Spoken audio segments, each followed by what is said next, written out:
Bishalgarh lockdown বাজার সংলগ্ন bypass সড়কে ভয়াবহ যান দুর্ঘটনা, আহত 3। ঘটনা রবিবার রাত 2:30 জানা যায় TR01BX0214 নম্বরে একটি মারুতি কোম্পানি গাড়ি নিয়ে উষা বাজার থেকে চালক সহ 4 জন উদয়পুরের উদ্দেশ্যে যাচ্ছিলেন। দ্রুত গতিতে থাকায় বিশালগড় বাইপাস লকডাউন বাজার সংলগ্ন সড়কে নিয়ন্ত্রণ হারিয়ে দুর্ঘটনার কবলে পড়ে। ঠিক সেই সময় পিকনিক করতে থাকা এলাকার জনগণ দেখতে পায় দ্রুত গতিতে উষাবাজার থেকে উদয়পুরে যাওয়ার পথে গাড়িটি দুর্ঘটনার কবলে পড়ে বাইপাস সংলগ্ন লকডাউন বাজারে।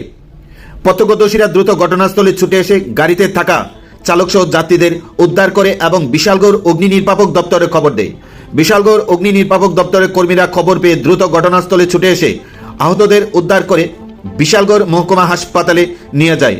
তবে গাড়ির মধ্যে 3 জন গুরুতরভাবে আহত হয়। সোমবার দুপুর 2টায় দুর্ঘটনাগ্রস্ত গাড়িটি দেখতে পেয়ে জড়ো হতে থাকে এলাকাবাসী। এই নিয়ে সংবাদ মাধ্যমে বিস্তারিত জানান প্রত্যক্ষদর্শীরা। তবে জানা যায় উষাবাজার থেকে উদয়পুরের উদ্দেশ্যে যাওয়ার পথে চালক নেশাগ্রস্ত অবস্থায় ছিল বলে জানান প্রত্যক্ষদর্শীরা। পিকনিক করি বাইপাসের লকডাউন বাজার সাথে, তো রাত্র 2:15 নাগাদ বিকট একটা শব্দ পাইলাম তো দূরে দেখলাম যে গাড়ির ভিতরে 4 জন ছিল। 4 জনের মধ্যে 3 জন ভালো ওয়েন্ডার দিচ্ছে। তো এদেরকে আমরা বিশালগড় ফায়ার স্টেশনের তারা এখান থেকে বিশালগড় হসপিটাল থেকে নাকি সিবি রেফার করছে। তো তার কাছ থেকে জানলাম কি ড্রাইভারটা একটু সুস্থই। তার কাছ থেকে জানলাম যে তারা মাতার বাড়ির উদ্দেশ্যে রওনা দিচ্ছিল। মাতার বাড়ি যাওয়ার উদ্দেশ্যে তারা বাড়ি নাকি উষাবাজার।